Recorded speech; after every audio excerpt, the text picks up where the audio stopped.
Well, hello. It's Karen McDermott Rolfe, independent advisor with Creative Memories, and I am back with my monthly technique layout and challenge. I'm going to share a scrapbooking technique with you, and then I'm going to challenge all of you to use the technique to create a layout and share a photo of your layout with me on Facebook and my private group, Karen's Croppers, for an entry into my August door prize drawing. When you're in Karen's Croppers, look for the album section, and then once you're in the albums, click on the album titled Technique Tuesday number 49. It's the 49th album, you guys, the 49th technique that I've shared there in Karen's Croppers. So that album section in Karen's Croppers is a great reference library for you that is full of scrapbooking techniques, ideas, and inspiration. You can also find more of my layouts at my blog at karencrops.com. And I so appreciate any of your purchases through my Creative Memories website link at creativememories.com/user/Karen, and it's Karen with the Y.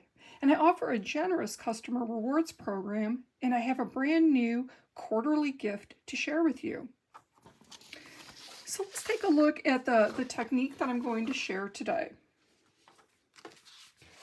So I'm going to share a border technique, and I like this border for several reasons. And one is that when I share the techniques with you each month, I like to share techniques that maybe at first they might look like they're a little complicated or maybe a little difficult, but in reality, they're really not. So when you look at this border, you might be thinking, oh, that's a lot of small pieces. Those are some small triangles, some small rectangles that I need to cut, I need to adhere, and I need to keep them straight. Well, in reality, it's a little bit of an optical illusion because these are not small pieces, but rather they're larger squares that we cut and then we fold to reveal the back side of the paper and to create this interesting kind of pieced quilted look for a border. And then I've gone ahead and I've incorporated some of our Creative Memories border punches. I love, love, love my Creative Memories tools, and I love to use the border punches, well, any of the punches, and also the Border Maker system and those Border Maker cartridges on every layout that I create. So I'm always looking for different, interesting ways to use the punches. And I think that this was kind of an interesting way to do that. Here's a second sample of the same border, just made with different materials. This layout was made with the Tropic Time collection. That's a current collection. And I've used the new Dolphin Border Maker cartridge here. And I used the little relief debris that punches out the little dolphins. When you punch this cartridge, you're going to get a border that looks like this. But you're also going to get the cute little dolphin pieces. And you can see that I used the little dolphins there in the center of my border. I've used the palm tree border punch there. You guys, that's a retired punch. It was part of a promotion a few years ago. But you can substitute so many different punches and cartridges into this border to work with your photographs. So I really love that look. So like I said, this was the Tropic Time collection, and then this layout was using the Leave Nothing Behind collection. And this is also current. And all of the punches that I used for this border are also current and available on our website. So I used the polar bear border punch. I turned them into some black bears or brown bears. I've used the friendly fish border punch. Now these are friendly fish. They're not mean fish. Keep that in mind. And then I also used the cardinal border punch here. So I punched just some small border pieces, and then with my scissors, I snipped them into smaller segments that I used on the border. So I just have some small pieces. Kind of here I was thinking along the lines of our summer adventures that we're doing this summer, or some traveling. The Leave Nothing Behind collection is great for trips to national parks, for hiking, trips to the mountains. Tropic Time, obviously, is great for trips to the beach. So think about what kind of summer adventures that you're having this summer and take a look at the tools that you have, the punches and border maker cartridges, and see how you could use them in your borders. So I just pulled out a couple now. Some of these are older and retired, but there's the cityscapes if you explored a new city this summer, or the fairgrounds, or is a current punch, the roller coaster if you went to an amusement park. How about a trip to a winery? We've got the wine border maker cartridge. Here's some sea stars for us for tropical or beach. The rolling sails. Or if you just have a different type of layout, if you're doing baby or birthday, you can see how you can use so many different pieces from a variety of our cartridges and punches to make this border. So let's take a look at how I did it. It's super simple. We're going to just start out with our 12-inch trimmer, and we're going to cut some squares that are 2 by 2. So to start with, we're just going to cut a 2-inch strip from a piece of double-sided designer paper. Now when you select your paper, there's some important tips to keep in mind. If you take a look at this paper that I've selected, this is a small print. And then on the back, it has kind of a monochromatic tonal print that contrasts. So see how you have that nice contrast between the two sides and you have the smaller print? I did the same with the paper that I selected here for this border. I have the small print, and on the back side is this monochromatic tonal green print. So again, when we fold it, it's going to reveal the back side. It's going to look like we might have used two different pieces of paper, but in reality it's the same front and back. So that's going to be important when you're selecting your paper. And since these pieces are small, small prints are going to work better. So again, the small prints. Okay, and then we're going to cut our strip into some 2-inch by 2-inch squares. You're going to cut that whole strip into 2 by 2-inch squares. Okay. Now, once you have your squares, we need to make a slit so that they are easy to fold. So I'm looking at this piece here, and there is a pattern on this. All of the paw prints are pointed in this up direction. So I'm going to turn it on its side now, so the print is running horizontally instead. The paw prints are pointing to the sides. And I'm going to place them on my trimmer, and I'm going to look here at the gray cutting mat, and I'm going to look for the 1-inch mark on the ruler that's on both sides of the cutting mat. So if we look to the left, there's a 1-inch, and if we look to the right, there's also a 1-inch. Just center your squares right in there, in between the two 1-inch. Really easy. We're going to close the arm, and now we're going to look at the ruler here that's imprinted on the arm. The gray silver arm here has a ruler on it. And we're going to look at the bottom right corner of our blade housing unit. I have the straight blade in right now. And we're going to come down almost to the 2-inch mark. Maybe make it like 1 7/8 inches. So that bottom right corner is at 1 7/8 inches on the ruler on the trimmer arm. Then you're going to press to engage the blade and just cut up to get a slit. Okay? Let me show you one more time. We have our 2-inch by 2-inch squares.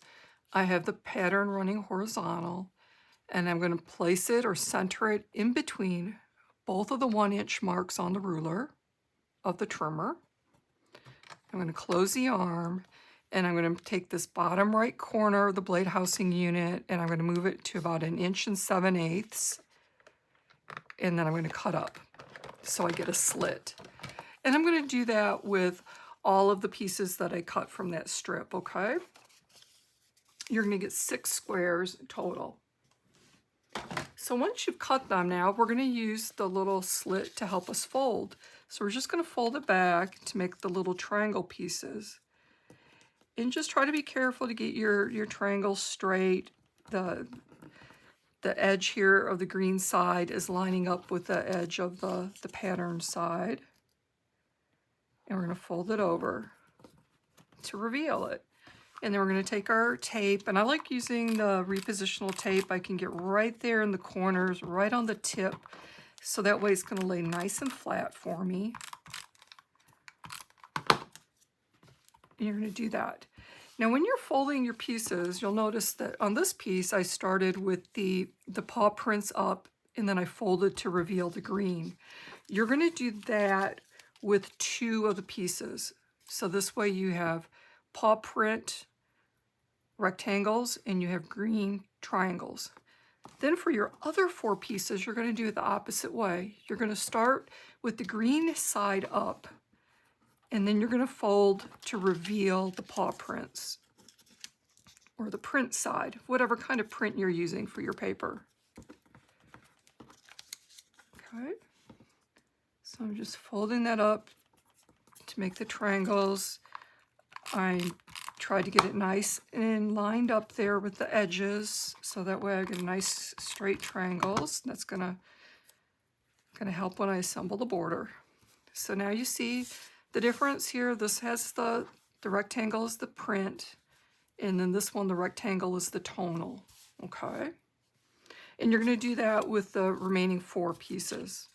Okay, so now when you're ready to assemble your border on your paper, you know, you could do it at the top of the page or the bottom of the page, or wherever you like. But we're going to start here with the ones where the tonal piece is first. And I'm going to come down a little bit and leave a little space there from the top edge of that paper. And I'm going to match up the triangles. When you place your first piece too, you want to make sure that you get the edge of it straight on the edge of your background paper. That's going to help to ensure that your border stays straight as you adhere it all the way across. I'm just going to lay this out for time-saving measure. And I have my little pieces here that I had punched with the border punches. So kind of at the same time that I'm adhering these pieces down, I'm going to also place and adhere those little punched pieces. So see how I set the bears right in there? So I would go ahead and adhere those pieces down as I'm doing that. And now I'm going to switch, and now I'm going to grab the 2 that have the print as the rectangle, and I'm going to match those rectangles up together. So now we have an alternating print. See that? And then I'm going to use my fish piece in the middle. And then I have the other piece that has the print as the rectangle. And then I would place it down. So you might want to go ahead, you know, and before you start placing all this, you might kind of just run the repositional tape over the back side of all of your pieces. So then as you place it, it's ready to go. And you're going to be wanting to do your best to keep it really straight.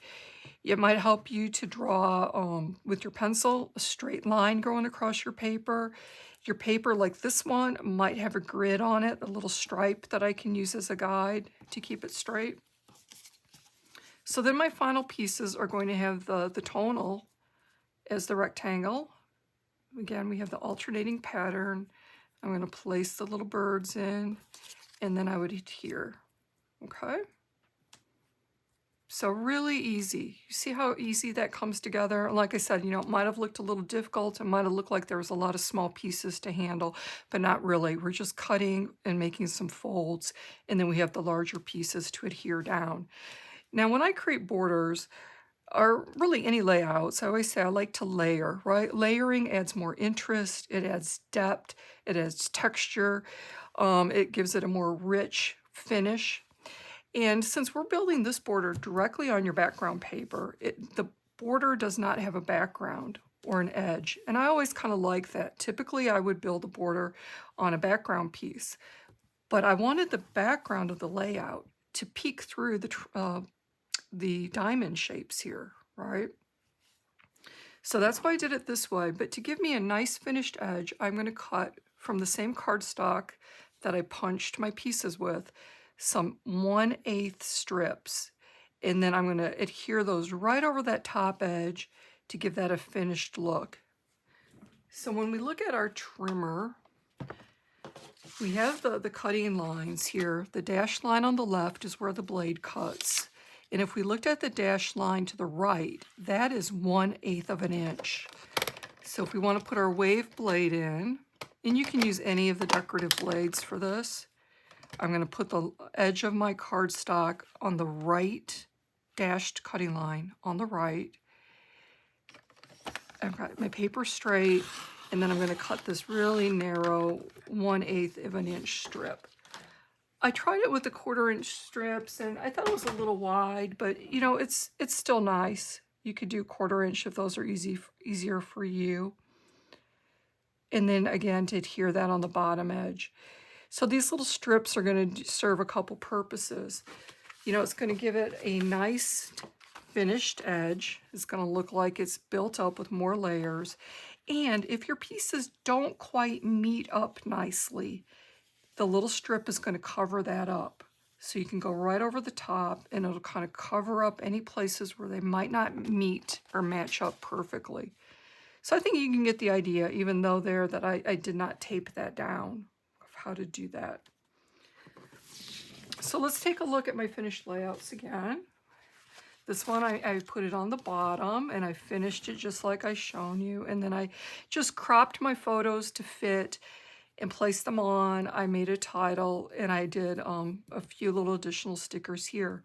For my journaling spaces, I used a new product by Creative Memories called our White Memory Tabs. So these are little tabs and they have adhesive on the back. And so you just peel that adhesive off and you fold it, and then it can make these interesting little tabs. So you can see there's the adhesive really, you know, it caught it. When I put it, let me start over. When I put it on these matted photos, I butted up the bottom of the tab with the top edge of my photo. So that adhesive is kind of grabbing the brown, the hot fudge cardstock matte there. So I think those are kind of a neat little addition to the product line, something different, a great way. You know, after I completed the layout, it looked so pretty. I really didn't have anywhere to add journaling, but I wanted to add journaling because we know that's really an important part of our layouts, at least to document the basics, the who, what, when, and where, right? So I did add my date. I added the hiking trail that we were on, and I just labeled some of these wildflowers and the mushrooms that we saw on that hike with that. And it also kind of created a visual triangle that's also appealing for the eye. You know, the eye takes us from this tab to this tab and then down to the title and the border. And that triangle moves our eye all the way around the layout so we can see the entire layout and take it all in. I also like the addition of the white tabs because it brightened up the layout a little bit. Another design tip, you know, is to repeat patterns and repeat colors. So we had some white, even though it's kind of a dark layout with the darker brown background, the hot fudge cardstock, the dark green. We do have the pop of white here in the border. There's a white edge to these stickers, and then there is some white here in my photographs. And so the white tabs, I think, kind of pulled that all together. And again, instead of just having the dominant white here at the bottom, we brought some white up towards the top of the layout. Okay, little design stuff for you there. Taking a look at my second layout, I did the same thing. It looks like these strips are a 1/4 inch instead of an 1/8 inch, so those were a little wider. These are the ABC 123 letter stickers that coordinate with the Tropic Time collection. So super nice to have these decorative stickers that coordinate. And then I just cut my mats a little differently. I know what photos I have in mind to use on this, but I don't have them printed yet. And I left a spot here for journaling in this little space. So again, you know, you're going to build your border and then kind of lay out. You know, here I had more space at the top to have my title up there. Here I brought it down close to the bottom.